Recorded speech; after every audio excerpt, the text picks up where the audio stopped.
الله برید خبره مخامخ ده نسیم شاه لومړی بار د ویستل محمد نبی ساخل چې د چارې په مزر کې ور محمد نبی د کوم قوم چې په اجتماعي توګه ضمیر مړ سي، غیرت ختم سي او فطرت سالم ختم شي، یعنی اسلامي غیرت چې کله په کوم قوم کې ختم سي په اجتماعي توګه، نو د هغوی حال بیا دا رقم لکه نن سبا دغه پاکستانیان، افغانان، عرب څومره چې د نبی علیه السلام امت ده د دې ټولو اجتماعي غیرت ختم ده. دا ټول نن سبا په دنیا کې ذلیله دي، بې غیرته دي، فضولیاتو کې، بکواساتو کې، عبثیاتو کې خپل ځان مصروفه کړی ده. کرکټ د څه شی ته وګوره، څومره چې دوی په خفه کېږي، څومره چې دوی په دردېږي، څومره دوی په خوشحاله کېږي، دومره دوی په یو بل شي نه خوشحاله کېږي. نو مونځ ورنه قضای، نور دینی معاملات ورنه پاتې، جهاد ورنه پاتې ده، تبلیغ ورنه پاتې ده، عبادات ورنه پاتې دي، بس کرکټ والا کرکټ په دنیا کې نن سبا چې پاتې شي دغه دا کرکټ ده. دوی زړونه دي کرکټ پورې تړل سوي دي، که پاکستان ده، که افغانستان ده، که ټول د زړه شوق، د زړه محبت هغه ټول همدې ته ورکړی ده. او دا په اسلام کې دا ناروا ده او دا حرام کار څه څوک داسې کار کوي. ګوره چې د دې خلکو کوم فکر برابر یا کوم خوند چې دا کرکټ ورکوي، مثال دا خوند نه دوی ته مونځ ورکوي، نه د قرآن تفسیر ورکوي، نه جهاد ورکوي، نه تبلیغ ورکوي، نو دوی چې کوم هغه ایماني جذبه ده هغه په دوی کې ختمه شوې ده. اوس اکثریت پاکستانیان، افغانان، عربان په فضولیاتو کې، بکواساتو کې، عبثیاتو کې مصروفه دي. د الله دین سره ظلم روان دی. عزتمندو قرآن په ځمکه پرو د اسرائیل لګېدلی دي او هلته مسجد اقصی ورانوي او هلته هغوی قرآن شهید کړی ده، مسلمانان شهیدانوي، د اسلام بېعزتي کوي، سریعان د قرآن بېعزتي کېږي، سویډن کې قرآن سوځي، خو د دې خلکو ایماني جذبه نه راجګېږي، مګر دغسې عبثیات، دغسې فضولیات، دغسې بېجایه شیانو کې دوی خپل ځانونه مصروفه کړي دي. شپې ورته سبا کوي، مونځ پې قضا کوي، عبادات پې قضا کوي او په دې کې دوی خوشحاله دي.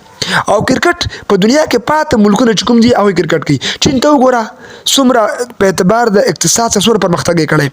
دا رقم روس ته وګوره، امریکا ته وګوره، دا رقم د نور ملکونو ته وګوره، اکثر ملکونه اسرائیل ته وګوره،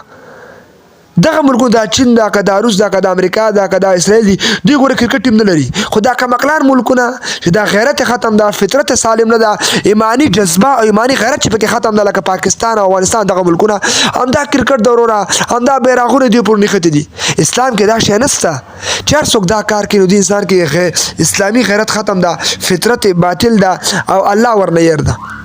مومن خو به داسې چې هغه به څلېرې ساعته که شپه یې که ورځې، ساري که بېګی، هر وخت کې به دسه د الله د دین غمي، دسره به د جهاد غمي، دسره به د قرآن د درس غمي، دسره به د مونځ غمي، دسره به د تبلیغ غمي، دسره به دا غمي چې څنګه مسلمانانو سره ظلم کېږي فلسطین کې چې زه ورسمه.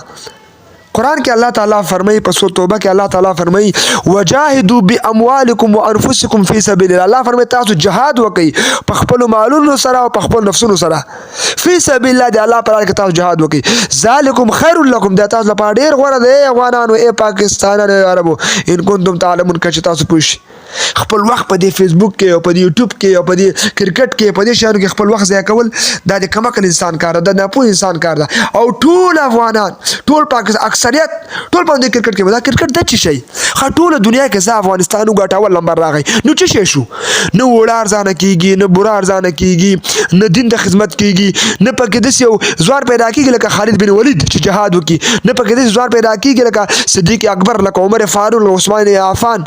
لکه علي حیدر رضی الله تعالی عنهم اجمعین، لکه ابو دجانه. دغسې خلک به دوی کې پیدا کېږي، ټول بې غیرته، د غرب نه متاثر، د غرب مؤسسونه پیسې اخلي او بس ټول زموږ عوام یې خراب کړی ده. ټول زموږ ځوانان چې کوم دي هغه ځوانان چې هغوی ته پکار ده چې دې وخت کې جهاد کولی، وسله یې زده کړې وی، تیاری یې کړې وی، د امام مهدي د راتګ لپاره دوی به ځان ته دوی به جهاد زده کړی وی، جهاد لپاره امادګي کړې وی او دوی لګیا دي بس دا کرکټ کې ځان مصروفه کړی ده، عبثیاتو کې، چټیاتو کې، خواهشاتو کې.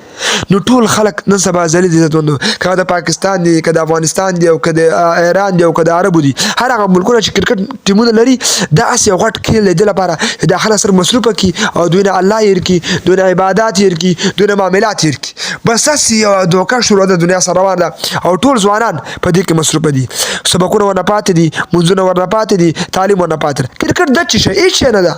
شیخ حسن جان رحمه الله به دا خبره کوله، وایي یو بال ده او بیټ ده او دا کمقلان دوی دا زړه مینې ته وګوري، د زړه محبت ته وګوري، همدې بال او بیټ سره اخیستی او په همدې کې دوی خوشحاله دي.